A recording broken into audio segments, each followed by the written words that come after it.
All right, there's no denying the rise of China in the new millennium. And now their new Belt and Road Initiative is gaining backing of much of the Arab world.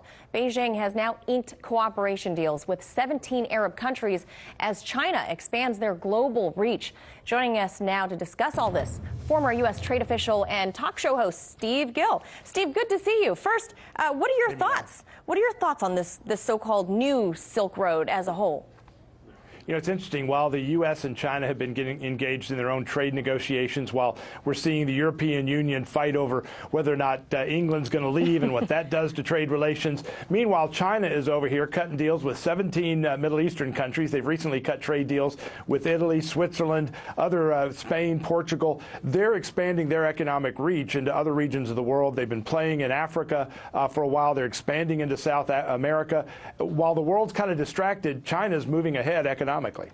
So obviously good moves for them, maybe not so good for us here stateside. And then this project, Steve, is projected to cost mind-blowing amounts of money. We're talking in the hundreds of trillions of dollars, U.S. dollars, by the time this is all said and done. And China is lending to itself on much of this. So let me ask you this. Will this make them vulnerable to a debt trap? Well, it could, and if you have an economic downturn, then all of a sudden interest rates go up and the cost of their debt, even to themselves, will increase. I think the other interesting thing is, as one of your early stories mentioned, the U.S. is still engaged in arms deals with countries around the world. The Chinese are dealing in trucks and vehicles and fuel and agriculture and manufactured goods. We need to start selling stuff again around the world, not just military armament. Very good point. That is very true. So let me ask you about the impact that this kind of deal that they've inked with the Arab nations and obviously the smaller nations along the way. How might this new Belt and Road Initiative impact those smaller countries that nobody's really talking about, or even, especially the U.S., not even talking to?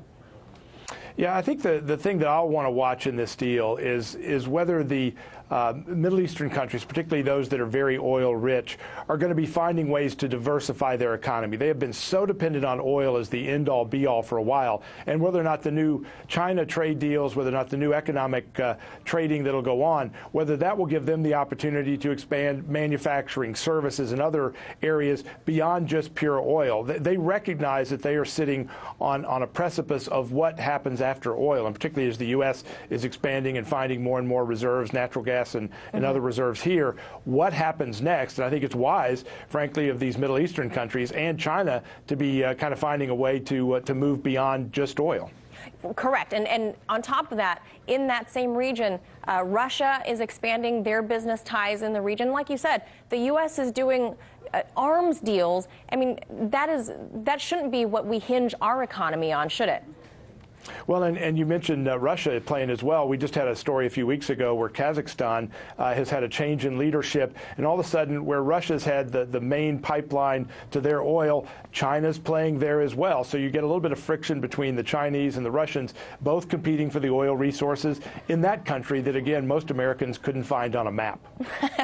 So how might China's burgeoning relationship with the Middle East alter business for us here in the States, given China is already their second biggest trading partner?